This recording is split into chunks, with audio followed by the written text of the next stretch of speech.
Well, it's been a bad start to the year for your boy. We're in the doldrums of yet another content drought, a theme that's been rather consistent over the last couple of years, with longer and longer gaps between patches and major releases, and disappointment when they finally do make landfall. Needless to say, the constant delays and undercooked launches have grown kind of tiresome, not just in the Total War sphere, but really for gaming in general. I don't think anyone 3 decades from now will look back on this stretch and say, man, I really miss the golden years of gaming from 2019 and 2023, right? It'd be one thing if these titles were delayed 6 months, 9 months, a year, and then stuck to landing and blew people away with their polish and content, but the reality is that wasn't the case for Warhammer 3 in the Realms of Chaos campaign. It wasn't the case for Darktide, and frankly, it wasn't the case for Immortal Empires in August either. They had to call the combined campaign a beta after 5 years of waiting. I think that tells you something. Both Darktide and Total War Warhammer, of course, have been delayed multiple times, and both dealt with major PR problems and community backlash when they did finally land. Hell, we're still in the midst of that for Darktide, but yeah, it's been bad for videos, bad for motivation. It's been something I've been trying and failing to work through. It's something that should improve moving forward, and I will get back into the swing of things, but it has been very frustrating for me, as I'm sure it has for some of you as well. I will not begrudge you at all if you don't feel that way, of course, but remember that Creative Assembly explicitly stated they were back on track, their teams were ready, that the pace of support would pick up again immediately following the release of Champions of Chaos in August, and then we won't be seeing anything truly new for the game until March or April at the earliest. Probably an 8-month gap for a series where we used to be getting major updates every 3 to 4. So let me step down off my soapbox for a second and let's discuss the future of the Total War series in 2023, look at what we know, and maybe set some expectations for the coming months. Not just from a Warhammer perspective, of course, but also in regards to historical titles, saga games, DLC, and other stuff too. Probably the first thing to expect this year, considering it already had its own trailer back in September, is the Mirror of Madness. Probably forgot that was coming, and I don't blame you. I don't think there's too much hype behind it, because from my understanding, it will be a similar feature set to the lab we had in Warhammer 2, and I don't have very many details on this front. I don't know what's included in it, besides some Zinchi visuals and sliders for bigger unit sizes and single entities, but if it's anything like Game 2, it will be its own standalone game mode within Warhammer 3, where you can mess around, experiment, and customize stuff in custom battle.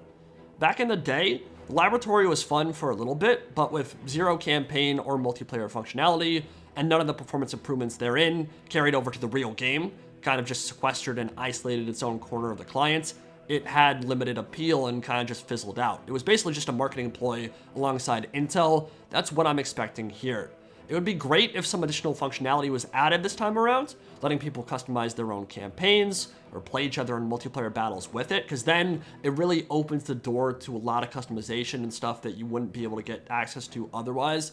But again, I'm not expecting that at all, and therefore I am not particularly interested in what the Mirror of Madness has to offer. If something really exciting comes with it, I may cover it, otherwise I'm going to ignore it. What I am interested in, of course, is the impending release of the Chaos Dwarfs, the final major army book race from Warhammer Fantasy Battle. Dogs of War, Ind, Nippon, Koresh, perhaps some or all of these could be added in the future, but the Dawizar are the next major launch for Total War, and we will probably start seeing stuff for them in late Q1 or early Q2, March to April timeframe. I expect 4 legendary lords for them on day 1, as has been the case for Vampire Coast, Champions of Chaos, Tomb Kings, and other DLC, with Astrogoth Ironhand as their faction leader, Drazoath the Ashen and his Legion of Asgore, Zatan the Black, and Shartor the Executioner. Doom Trains of Destruction, Earth-shaking artillery, towering constructs of molten magma, and hellish hordes of Babylonian hats. Their launch should be an exciting time for the franchise, and I'd argue they're probably the most anticipated release for Total War since Warhammer 3's launch, but honestly, maybe even before that. I mean, Chaos Dwarfs are really, really hyped. Now, if they do indeed drop sometime in April, that sets the stage for 3 major DLCs for Total War Warhammer in 2023. Chaos Dwarfs by April, Lord Pack by August, and then another Lord Pack sometime perhaps early December or late November. I do believe Creative Assembly will pick up the pace at least a little bit this year, especially if they've dedicated the last 6 months or so to internal fixes and improvements on the Immortal Empires front. I do think there have been numerous issues internally, perhaps even similar to the Norska debacle that they just haven't come out and talked about, and so with those loose ends presumably hopefully being worked out alongside the Dawi Zar, the hype train can potentially resume its journey. And 3 DLC, I think, is a reasonable pace and expectation for the year. What will they include? Well, legendary lords and units are required, especially for Cathay and Kislev, which are looking a little bit anemic on that front, so pairing Order factions against Chaos factions seems pretty logical to me. The Monkey King, Naryaska Lace of the Golden Knight, Mother Ostankia and her Chicken Hut, the Mask of Slanesh, Epidemius, and Uzul Skulltaker all have a decent shot at headlining in either Lord pack, and it would probably be a Order race versus a Chaos race, so something like Kislev versus Khorne, something like Cathay versus Tzeentch. Now on the historical side, there are some potentially interesting developments here. We know for a fact there will be 2 new historical releases in 2023, we just don't know what they'll be yet. I think it's unrealistic to expect a full historical game release this year. We're not even a year on from Warhammer 3's launch yet, so if you're looking for like a Medieval 3 or a Victoria Total War, you may have to wait a little bit longer. The reasonable conclusion to draw from 2 historical releases is something from Sophia and something from Feral Interactive. Sophia have been quiet since Mythos. There hasn't been much going on for Troy at all, and it's been a while, so it might be something kind of big. People have been asking for a legit Bronze Age Total War, and even the devs themselves have hinted at Egypt within the campaign itself. You can see the art for Egyptian gods on the horizon. That was one of the major talking points when the game first came out, so they could be working on a Bronze Age expansion, one that brings in the Sea Peoples, the Hittites, the Egyptians, the Babylonians, whatever civilizations happen to be around at that time. And I do believe Creative Assembly is going to start incorporating this combined campaign framework across titles more often moving forward, even in the historical sphere. Obviously, it's worked out great on the Total War Warhammer side, but I think they'll want to work that and incorporate that into historical games too, because it's such a good vehicle for DLC and continued support. So while Sophia could have been working on something completely different over the last year, and maybe they are indeed working on another Saga title that has nothing to do with anything else we've seen before, it would be super hard to guess what that might be, and a Troy expansion that tackles some of the other civilizations from the time period would make a lot of sense given what we know, especially because you could tie them back into Mythos as well. A full-on Age of Mythology title where the gods and creatures of each civilization battle it out would be really cool. So you're potentially killing 2 birds with 1 stone there. On the other side of the coin is Feral Interactive. Of course, they were responsible for Rome Remastered, and we've heard nothing from them since. My hope and dream, one that is reasonably based in logic, I think, is that they are now working on Medieval 2 Remastered, which is a title I would cover very much in depth if it came to fruition. I played the crap out of Medieval 2 back in the day. In fact, the first time I ever built a computer, I literally just put a graphics card in an old desktop and was like, why isn't this game running that well? But I did that for Medieval 2. I had no idea what the hell I was doing, but I remember seeing all those faction overviews, those quick 1 minute, 30-second trailers for the Byzantines, for Spain, for the Holy Roman Empire, and freaking out at how cool it looked. And it was the first Total War game that I played a lot. Shogun 1 was the first Total War game I ever played, but I skipped Medieval 1, I skipped Rome 1, I got into it with Medieval 2, and incredible memories. I would play the crap out of it today in 2023. Now, they were actually asked about this on Twitter, and they came right out and outright denied it, which admittedly would be a weird thing to do if they were actively developing a Medieval 2 Remastered, but it is a logical title to pursue after Rome Remastered, right? And it's a slam dunk if they treat it with the care it deserves. Medieval 2 is arguably the most beloved Total War title ever. It has fantastic faction and unit variety for a historical game, great combat mechanics, an awesome campaign map, is obviously an incredible vehicle for mods, and it has Kingdoms, one of the best expansions for any strategy game ever. Teutonic, Britannia, Crusades, Americas, all of that brought to life again with improved visuals, cameras, and controls would sell like hotcakes and serve as a big PR win while the big guns like Medieval 3 are in development. And we have no evidence of Feral Interactive working on any other title right now. It's safe to assume they're working on something related to Total War. I think Medieval 2 Remastered is a logical thing for them to tackle. Again, I did not grow up playing Rome Total War, but I did grow up playing Medieval 2. I would make all kinds of videos for it if it was even remotely good. I love that game. Now, there is another historical title, supposedly in development, and I'm gonna call BS on it until there's even a shred of proof of its existence. And I will reiterate what I said a couple years ago after the Future of Three Kingdoms PR debacle hit the newsstands. Three Kingdoms Part 2, or whatever the hell they want to call this, is the dumbest idea ever. I would be utterly shocked if Creative Assembly goes through with it. I imagine they've already pulled the plug. To me, it seemed like the kind of thing you would say to maybe help quell the rebellion, to help put out those fires in an announcement they knew would be deeply unpopular to start with, and that they included the whole, oh yeah, we're totally going to work on this new 3K game, guys. Don't get mad. Please don't get mad, to kind of take the edge off.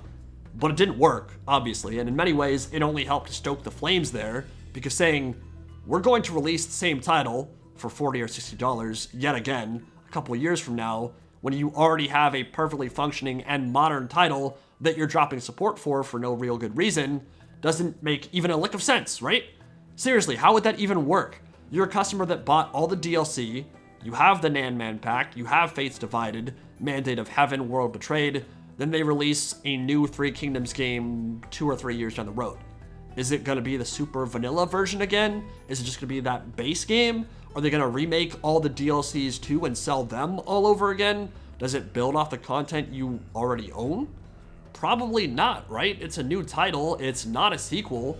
There can't be a combined campaign that connects it to the stuff you already own. It's just a PR and logistical nightmare, one that makes very little business or strategic sense at all. So logically speaking, I don't see it happening within like the next 5 or 6 years, and honestly, probably the next decade. I don't know that it's actually in development right now, and if it is, I think it's a stupid idea. I think it could be a huge loss for the company if they try to sell another 3K game, because a lot of people just aren't gonna wanna buy it, even if you loved the Romance period. Why would you wanna buy that after how the last title was treated? No, 3K is over. They made a good game, but supported it poorly. 8 Princes and the rest of the expansions, I mean, some of them were really good, but 8 Princes was a horrible way to start off. And just from there, they were too slow on the draw. They didn't strike while the iron was hot. They didn't tackle the right expansions, stick a fork in it. It's done. It's over. If you're expecting a Three Kingdoms Part 2 anytime soon, I think you're crazy. But all in all, not such a bad year if they can manage 3 Warhammer DLCs and 2 historical releases. Way better than what we had last year, as long as they don't fall flat on their face, which is not even remotely guaranteed, but we can hope. Anyway, in terms of other releases, Space Marine 2 is dropping sometime this year. I do plan on covering that, especially if it has a solid multiplayer, like the first title did. And you guys have seen me play Gears of War and other shooters. I think you'll have a hard time finding any other Total War or Warhammer content creators that are even remotely as good at the game. If I'm interested in a title like that, which I certainly am for Space Marine 2, I take the time to get cracked at it. So definitely expect news and coverage for it as we approach release date sometime this year, and I will do my best to get early access for it too. I'm pretty hype on that front. Even if it's just like for a little bit of campaign stuff, I think that'll be fun. But I think that replayability comes from the customization in single player and of course on the multiplayer side of things if they choose to go down that route, which I certainly hope so. As for Hyenas, I am not really going to spend much time there unless it gets positively glowing reviews. I don't even plan on asking CA for a free copy. If it ends up being awesome, great. Respect to the devs who put their time, effort, and energy into it, but it just seems like, I don't know, out of touch, a day late and $1 short at this point. They missed the window by a good couple of years at least. Don't really know what they were thinking or how they've chosen to market it. It's whole thing's super bizarre, but who knows, maybe it will be a diamond in the rough, and I guess if I hear great things about it, I may check it out, but I have zero hype or expectations going in. When it comes to Darktide, as I've said, core gameplay and atmosphere are amazing. There's plenty to love in that game. Everything else is frustrating, and it seems like Fatshark learned nothing from previous titles, which has been a major criticism of their development team for like a decade. They don't seem to learn why people like to play their games, and they consistently make the same mistakes every new launch. It is very strange. I fully expect it will grow and flower into something that rivals Vermintide 2's quality. Again, I do believe in the development team. I think they're going to be able to listen to feedback and change it, and it's just going to be agonizingly slow and a very frustrating process. It's going to take a while to get there, and naturally they have put their live service elements on hold, while they put out the fires. There's not much support or features of interest that make me want to cover it frequently right now, which is why you've not seen many Darktide videos for the last 3 weeks or so. But again, once new maps, weapons, crafting, all that good stuff comes, I will be right back in the thick of it and making videos for it. Vermintide 2 has an anniversary event coming up, one that may introduce the second leg of the Trail of Treachery, and while Sienna's new class will not come with that update, I do believe it will not be far behind. She is all but confirmed to have an Ice Witch class as her 4th career, which sounds really cool, and I'll be discussing that more in depth soon. Can maybe get some speculation and discussion going on how to implement a class like that in Vermintide 2. Could be a lot of fun. But yeah, that is the year as it stands. We'll be looking to get back in the saddle and ideally reinvigorate my love for gaming and content creation, because last few months have been kind of brutal and I don't want to feel like that anymore. I want stuff to look forward to. I want stuff to be excited about. So I hope that you guys can join me on that journey, and I will see you all in the next one. Eddie Pride, signing out for now. Have a good one, guys.